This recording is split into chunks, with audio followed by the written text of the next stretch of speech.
welcome to today's episode of Conscious Capital with Logos Impact Capital, an impact investment finance firm that searches the world for impactful entrepreneurs and investors, making the world a better place.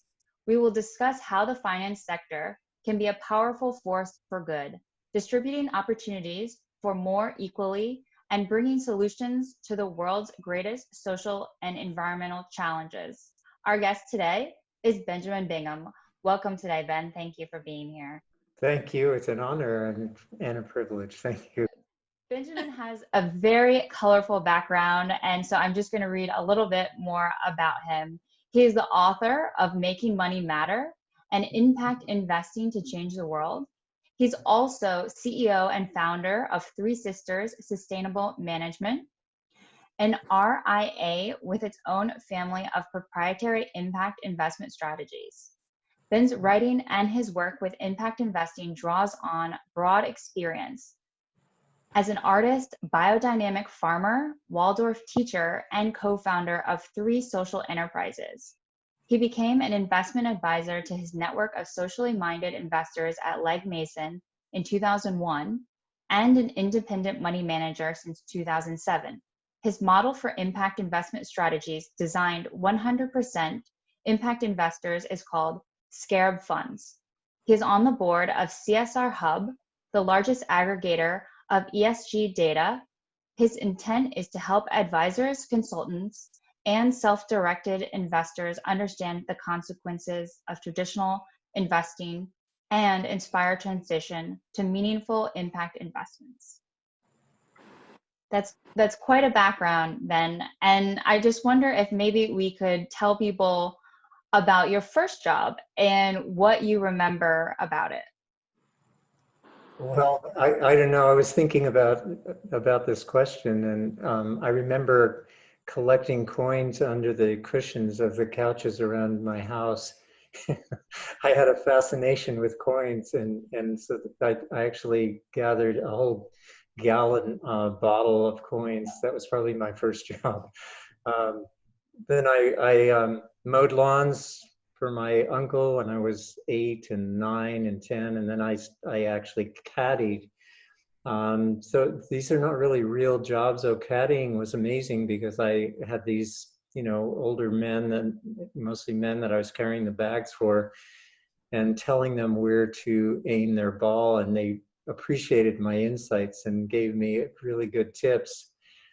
So that was interesting, but my first real job was milking 100 cows for a dairy by myself. I took over the farmer next door had a knee injury, and I from one day to the next I was getting up at 4 a.m. and milking 100 cows, cleaning the barn, spreading the manure on the fields, or harvesting corn, filling the silo, etc., all by myself. The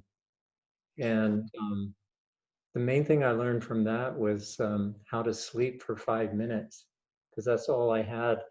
In the day, I could set my alarm just for the shortest amount of time that it would not ring, and I'd fall asleep, and then it would ring, and I'd be refreshed. So I learned that, there's different ways of dealing with pressure. And I imagine working with the cows, that seems to have been the start of your interest in agriculture. Yeah, I just finished a 2-year training in biodynamic agriculture.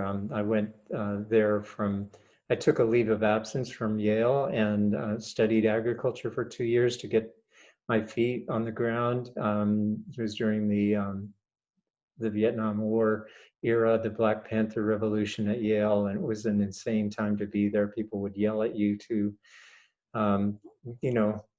that you should be out helping people, not going to learn about history of art, and they'd be with lots of expletives and megaphones. And I decided I needed to figure out what I wanted to do, and fell in love with agriculture. So when I returned home from Europe, the next morning, I had gotten a telegram that they needed me. So I took over this farm. Wow. what a trajectory. Yeah. That's quite a pathway to get interested in regenerative agriculture and farming. Well, it actually, so, you know, the thing, I was an art major at Yale in art and philosophy, and what I really wanted to do was very large sculptures. And the sculpture studio had like a 7-foot ceiling. It was ridiculous. It was too tight for me, and I wanted to get out there. And when I went to study farming, and I worked on this farm near the college, Emerson College, it was called, still called, in Sussex. I was stacking bags of grain one day, and the farmer came along, and I didn't really know what was the methodology for tying up a grain bag and stacking it. And he looked at the stack and he looked at me and he said, you know, if it's not beautiful, it's probably not right. Wow, that's beautiful. Wow. And you know, artist, writer, farmer, investment advisor, co-founder of 3 social enterprises. You highlighted on this, but with all this multidisciplinary experience, what are some of the most important lessons you've learned throughout your life? Well, I think that's one of them. I mean, it totally shifted I realized doing something really practical, like becoming a farmer and making it beautiful, was like a huge sculpture, but it's also, you know, would impact other people by doing it in a sustainable way. And yeah, I mean, I think the main thing I've learned from having so many different experiences was that everything's related. You know, it's not, you know, we're living in a world where everyone's siloed. We've become more and more siloed, and that's a natural evolution. We become specialists in different things. But there's a real benefit to, you know, people I think are waking up to holistic approaches, because if you see the whole, you're likely to notice if there's something not beautiful. So that's kind of, I think the problem with really specializing too much is that you forget what you're doing it for. And I think in managing money, that's the case a lot, that people are just trying to eke out as much as they can, as fast as they can. And they forget what are you going to do with the money? What do you do with the money if you're a billionaire? You know, really, it's, you can only enjoy so much. A valid point. You know, I was wondering then how, I mean, there's so much going on in the world. If there is a consistent problem, whether it's local or globally, that you've identified, and what people can do to solve these systematic issues. Well, I do think that the cancer of society and the pandemic, the real pandemic, is the idea that money is the goal. You know, when you're doing whatever you're doing just to make money, it's like a cancer, because you will never have enough. And you know, cancer is a very healthy organism that takes over and kills you, and that's I think really what's happening. So what people can do about it, I mean, one of the kind of sensible, you know, logical, rational things that have happened is that people believe that they should, if they have wealth and they have resources, if they're an institution with an endowment, they should, you know, dedicate 95% of that to making money, and then only 5% would be dedicated to giving it away. So if people have resources, I think they can be a little bit more creative and see how they can connect all their resources to what they value, because that's what makes things more valuable. I love a quote that I heard Lynn Twist say once. She's the author of The Soul of Money and the founder of the Pachamama Alliance. She once said in my hearing, and I don't know if it's written anywhere, but she said, if your resources are appreciated, they appreciate in value. And that's something everyone can do. Look at what your resources are and really appreciate them, and you'll begin to notice that you could actually accomplish a lot more than you are, and in a way that's connected to your purpose and your mission in life. Some people say, don't tell me who you are, tell me where your portfolio is, or what you have in your portfolio. Or, there's also the expression of put your money where your mouth is. I mean, you've experienced so many different areas of capital. You've been an investment in all types of different fund managers for a long time. What are your thoughts in terms of agreeing with the purpose of money and the purpose of capital, as far as your point of view is with that take? Well, I think it's a measure of value. It's not a commodity. And if you really just think of it as a measure of value, then you have to think, what do you value? And if it's a measure of your highest intention, then what is your highest intention? And if that is just more money, you've basically caught the pandemic. You're going to suffer from that, or we are. So that's the sort of the logic of it. And so money being the expression of your highest intention, like you said, if people ask you what's in your portfolio, and if that was actually a measure of who you are, you would want to make sure it did reflect who you are. And I think the kind of transparency that's happening in the corporate world now, because of the demands of consumers and investors to know actually what's in the ingredients. People didn't used to read the labels when I was little. When you go shopping, nobody was sitting there reading the label. That was ridiculous. The labels didn't even say what was in things. But now people are really wanting to read the labels, and I think it'll come down to more and more people being transparent about themselves and what not that you want to label yourself, but what do you stand for? And how do you express that? So this idea of transparency around who we are, what makes us up, and going into showing how that matters in life. I mean, this seems to be encompassing the philosophies behind your book, Making Money Matter. Is there more that you would like to add that you've included in the book in terms of the philosophy behind it? Yeah, I mean, one of the things that I think is a good thing about science, and people are really worshiping science these days, and I think the good thing about it would be if we would apply it to ourselves. And in the way we work with money, I think it's important that we also work on changing our own, what's important to us. Sometimes we know what's important, but we act differently, or we feel differently.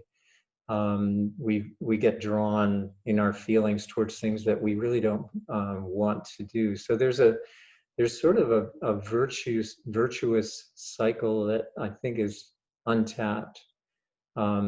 And actually, I'm actually going to revise the book and add more to it about virtues. But in the book, I actually use Benjamin Franklin as an example of this. At the end of each chapter, I talk about the 13 virtues that Benjamin Franklin worked with for his whole life. From the age he was 21, every day he had a marble tablet that he wrote a virtue at the top of the tablet for a week. And every week he would, at the end of the day, kind of check off, whether he really was aware of, a virtue like moderation, and that happens to be the virtue that I'm working on this week too. So I picked up on his idea for his whole life to be working on virtues. And I think we have to actually, in a scientific way, work on ourselves, because we've actually gone away from our true character as human beings, because we've been drawn into the greed and fear syndrome. which is what runs, what people say drives the market. You know, it's we're Yeah. afraid of losing money, or we're afraid of, or we're desirous of having more and more and more. Ben, talking about the market, for a long time, people thought that impact investment was concessionary capital, sub-market return type investments. But now during the pandemic, we see that a lot of impact investments have actually outperformed the market. Your own track record in one of your funds is, particularly in the public equities, has outperformed enormously. What would you attribute this change to? How would you explain this shock? A systematic shock? How would you describe this this old paradigm of outperforming the market, and how do you think that now with the pandemic, impact investment is positioned to show the statistics? And how do you see it from your point of view? Well, I believe that a lot of impact investors sort of think that the stock market is, kind of shallow and meaningless. Actually, the way companies fund themselves, if they do an IPO, or they become publicly traded, there's something good about that, because it makes it available for anybody to invest.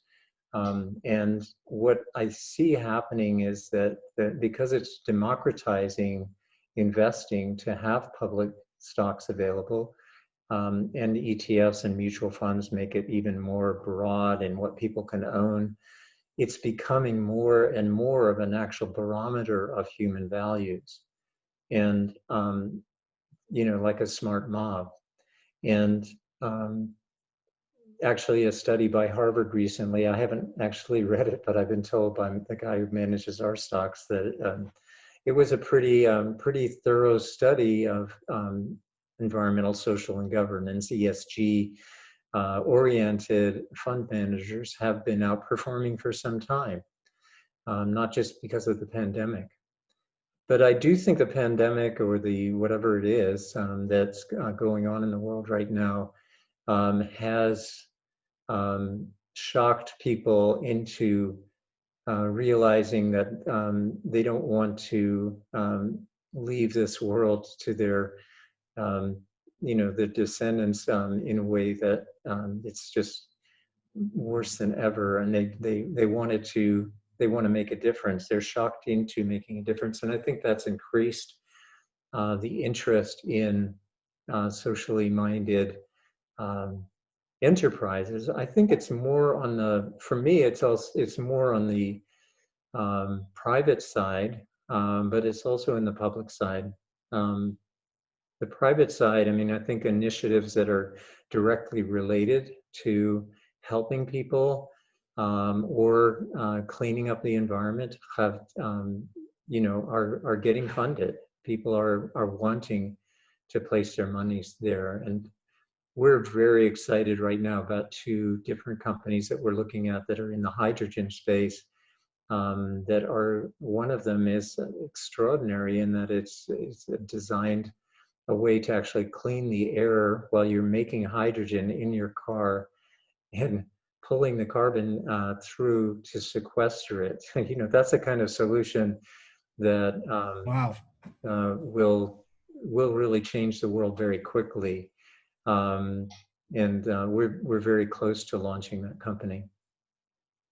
Yeah, I think what you're talking about is really positive, Ben, and hopefully all these companies that are being environmentally minded are doing this with good intentions. I am also aware that there may be some greenwashing out there, or companies that are labeling themselves as sustainable or environmentally friendly. I'm just wondering if that's a practice that maybe you would heed some warning to others, or something that you've seen in the business ecosystem.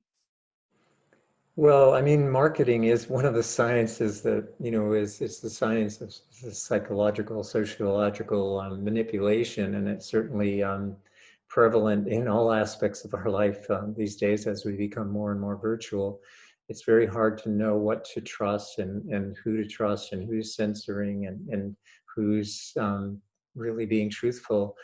So yeah, I mean, it's obvious that a lot more money has been flowing to people that are managers who claim to be ESG. I think the first marketing shift for me was when it went from socially responsible investing, which was in the 90s, to triple bottom line was kind of the beginning of the 2000s, was really starting to come out as a marketing thing, which was people, planet, and profit, which I liked. I liked that. And then ESG replaced that. And I didn't like that because governance and social are the same thing to me. I mean, if you're trying to do things right socially, you would have good governance. So I felt like that was an invention of consultants who wanted to have another thing to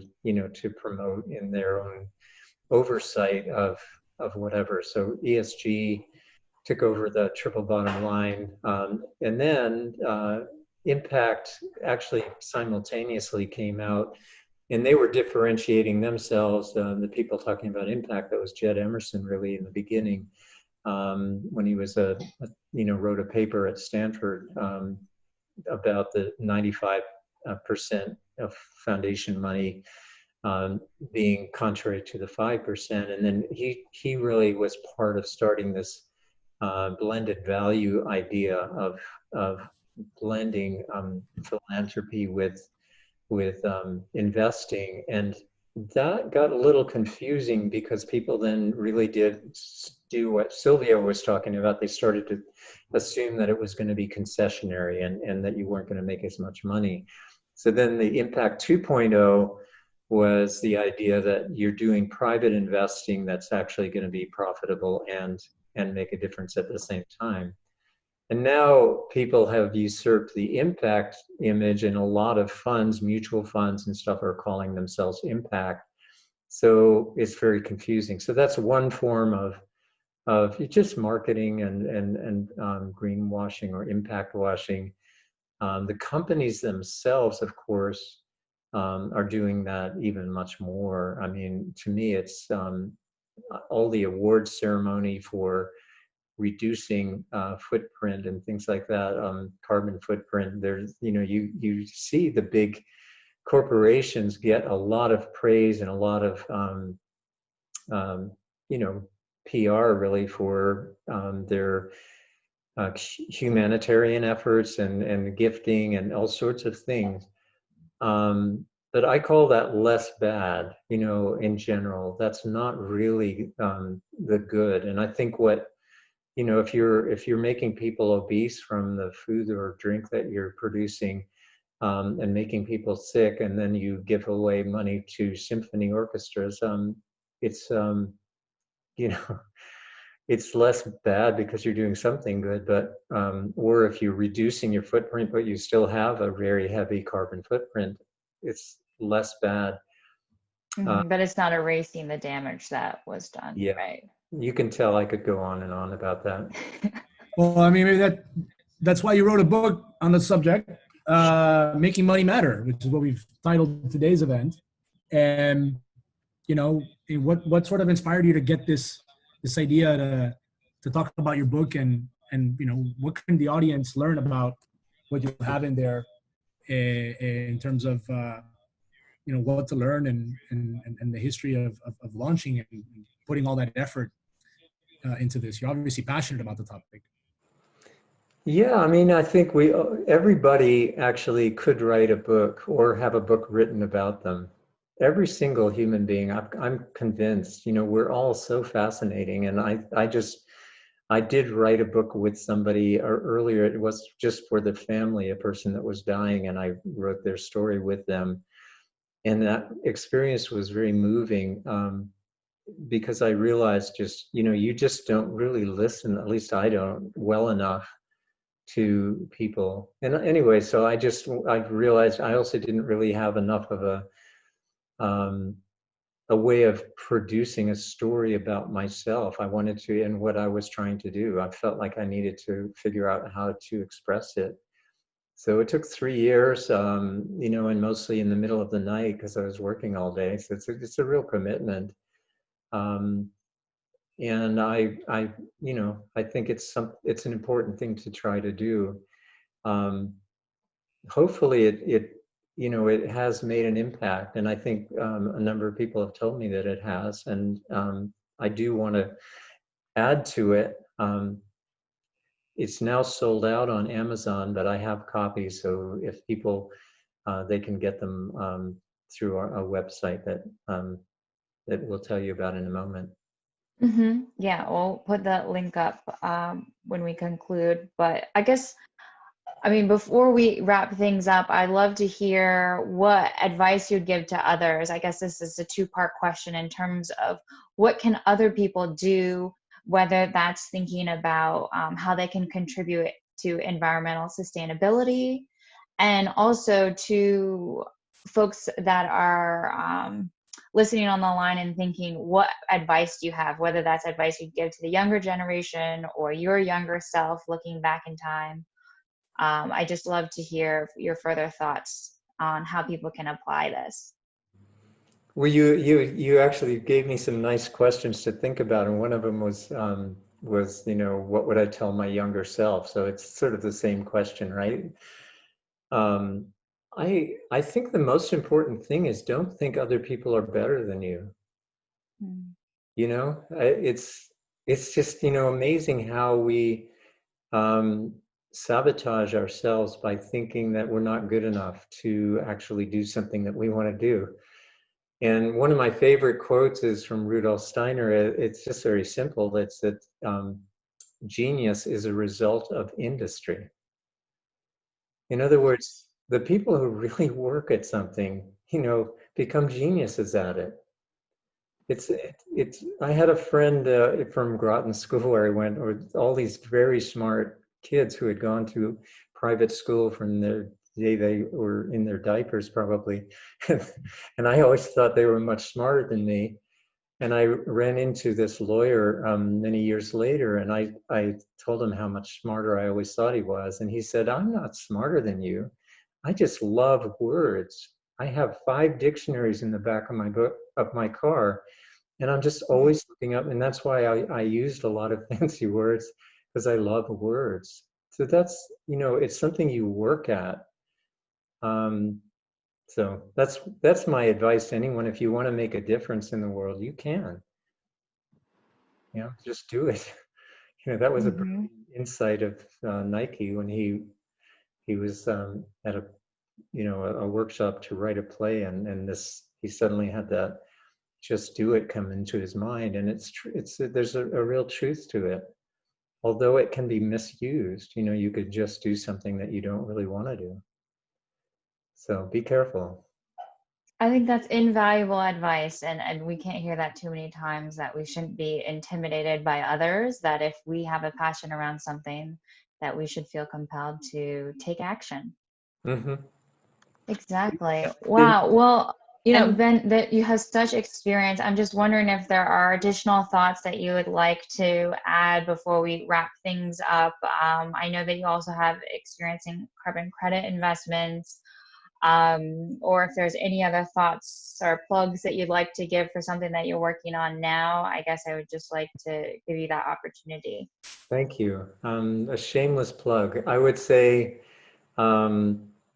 yeah, I mean, since 2007, I stepped away from Citigroup to do impact investing. My first fund was called High Impact. No one else was using that word at that time, but I realized that's what investing really is about. Is, you know, what you know, ultimately you're doing is having an impact on the value of things. And so I'm proud of the fact that, you know, we've been working at this for 13 years, really creating funds in different forms. We're going to be very creative going forward in terms of how we do it, but the ultimate goal is to change the world for the better, and that's in many different ways. So, for example, unusual as we are in our public equity, portfolio, we're doing carbon futures now, which I don't think anyone else is doing. We're also doing options because I realize there's these mechanisms that make the smart mob of the public markets really a good tool for bringing about the correct valuation of things based on what we value.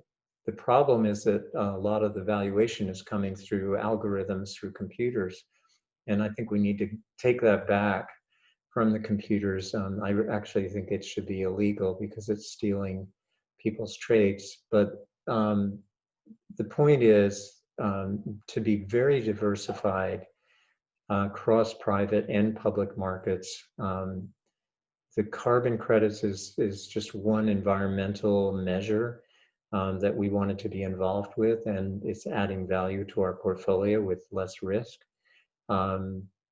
Because of the commitment of the state of California to increase the value or the price of carbon over the next 10 years. Yeah, there's so much I could say about what we're doing in different projects, like the hydrogen. Land rights is a very important problem that we're working on. With a woman who registered titled land in Peru, and it changed that economy dramatically. We're doing workflow in communities in conjunction with some nonprofits as a direct response to the current situation where people are needing a remote system to connect to agencies that can help them if they're uninsured or underinsured.